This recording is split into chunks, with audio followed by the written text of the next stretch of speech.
vous êtes sur Radio Sans-Chaîne,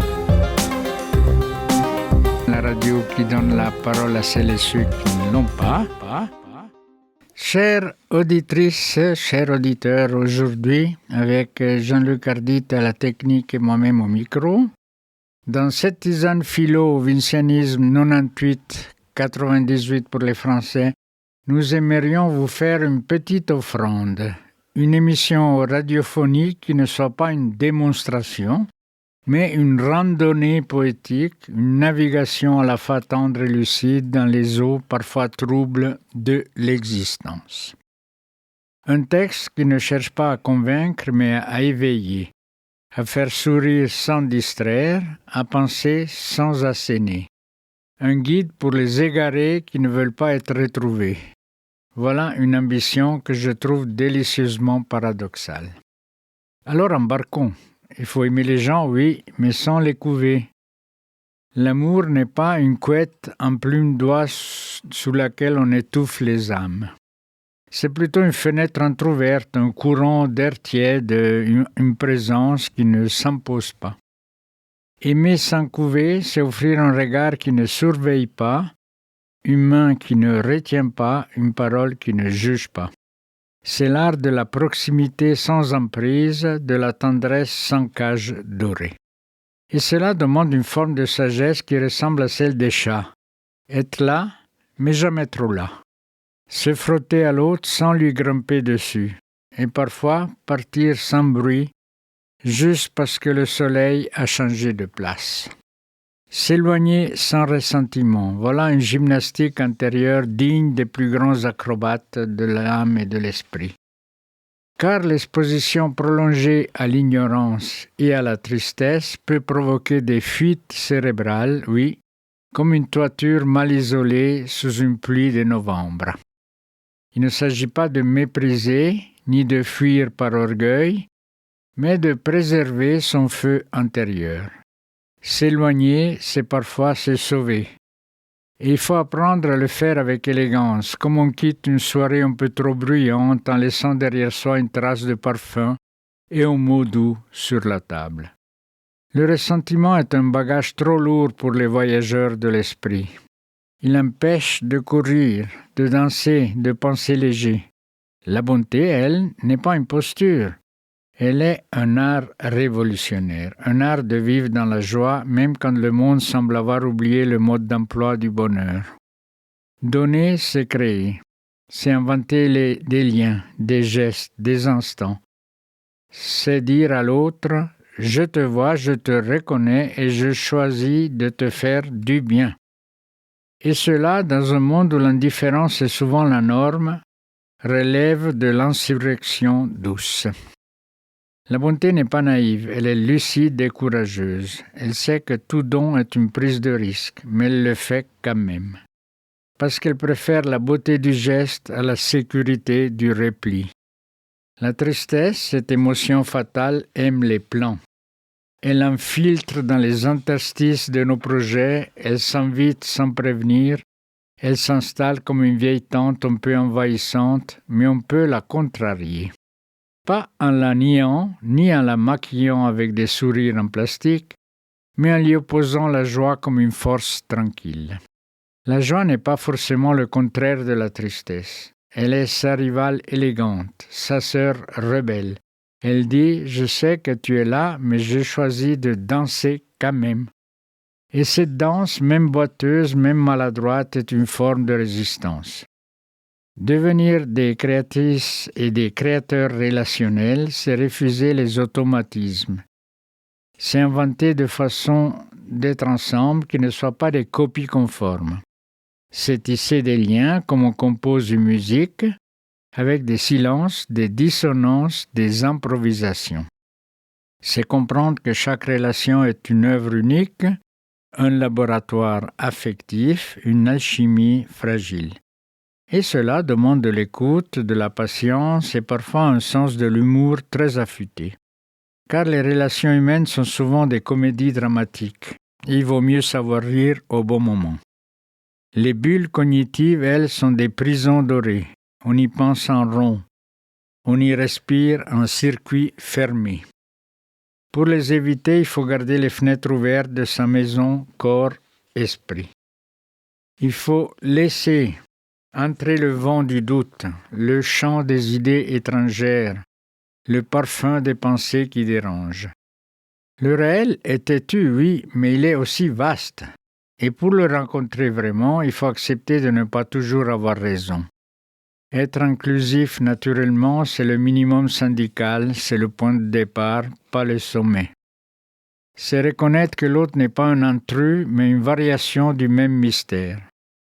Nos émotions, nos affections ne dépendent pas de notre essence. Elles sont des réponses, des réactions, des échos. Elles sont façonnées par les causes extérieures, par les rencontres, les accidents, les saisons. L'existence est une épreuve, oui, mais pas un jugement. Elle est physique, chimique, biologique.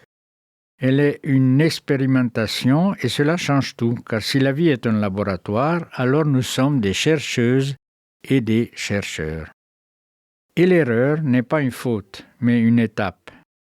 Peut-être que vivre, ce n'est pas seulement aimer, comprendre, agir, c'est surtout voir. Voir avec les yeux, mais aussi avec l'esprit. Penser, c'est voir. C'est ouvrir des fenêtres dans le mur du réel. L'humanité invente des récits parfois juste pour rejeter la faute sur quelqu'un. C'est une vieille habitude. Mais on peut choisir d'habiter le monde autrement, par une beauté immanente, une présence discrète mais vibrante. Heidegger disait « Notre destin ne peut être changé, mais il peut être défié. » Et c'est là que réside notre liberté. Chaque humain naît comme plusieurs et meurt comme un seul. C'est une absurdité, oui, mais une absurdité magnifique, car dans cette condensation finale, il y a toute la beauté du passage.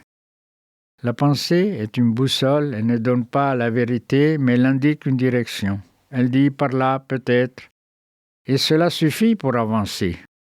La rêverie, elle, est le dimanche de la pensée.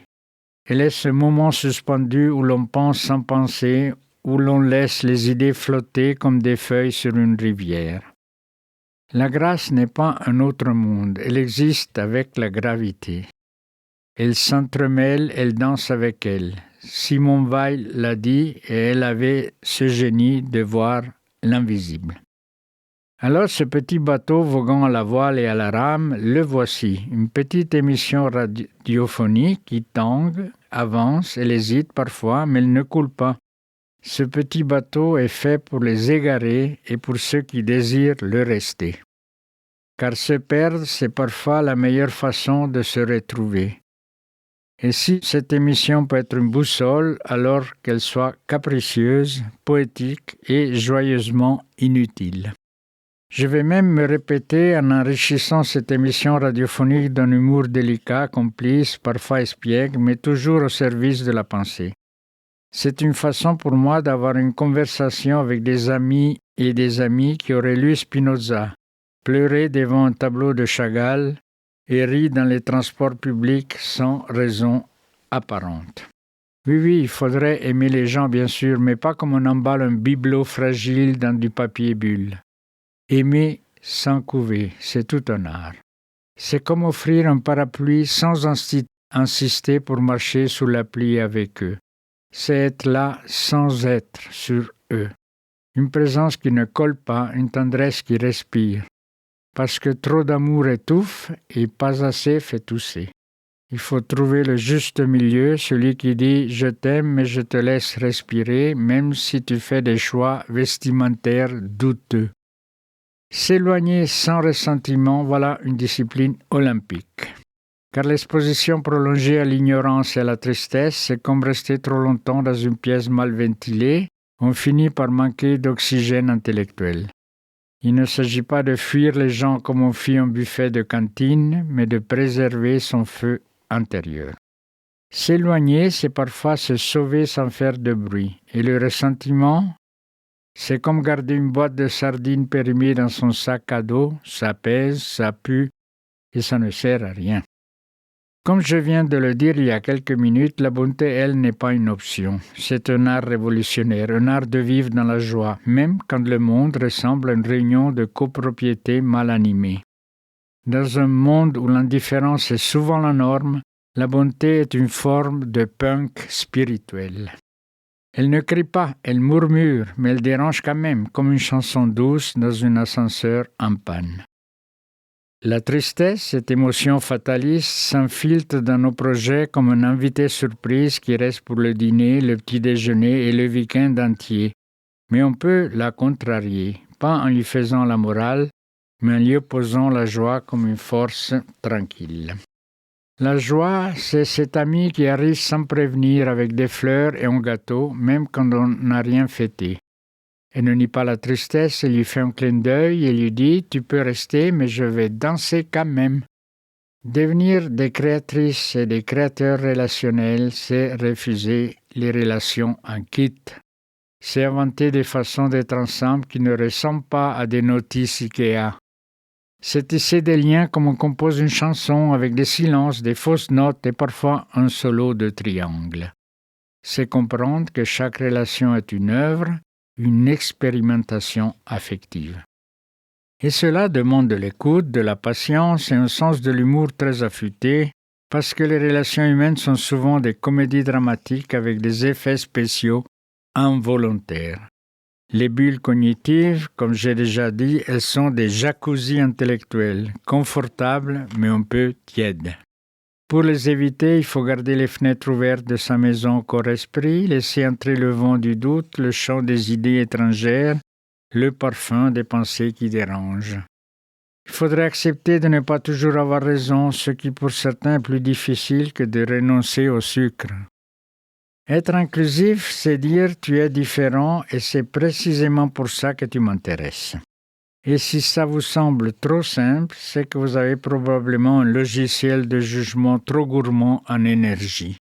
Nos émotions, nos affections ne dépendent pas de notre essence, elles sont des réponses, des réactions, des échos. Elles sont façonnées par les causes extérieures, par les rencontres, les accidents, les saisons. Je crois que je ne le répéterai jamais assez. L'existence est une étape parfois embarrassante, comme porter des chaussettes dépareillées à un entretien d'embauche, mais une étape quand même. Vivre, c'est ouvrir des fenêtres dans le mur du réel, et parfois c'est aussi se cogner contre ces fenêtres mal nettoyées. Mais c'est le prix à payer pour ne pas vivre dans le noir. Au fond, la pensée est une boussole. Parfois, rêvasser n'est que ce moment suspendu où l'on pense sans penser, où l'on laisse les idées flotter comme des feuilles sur une rivière. Vous êtes sur Radio Shansen, la radio qui donne la parole à celles et ceux qui ne l'ont pas.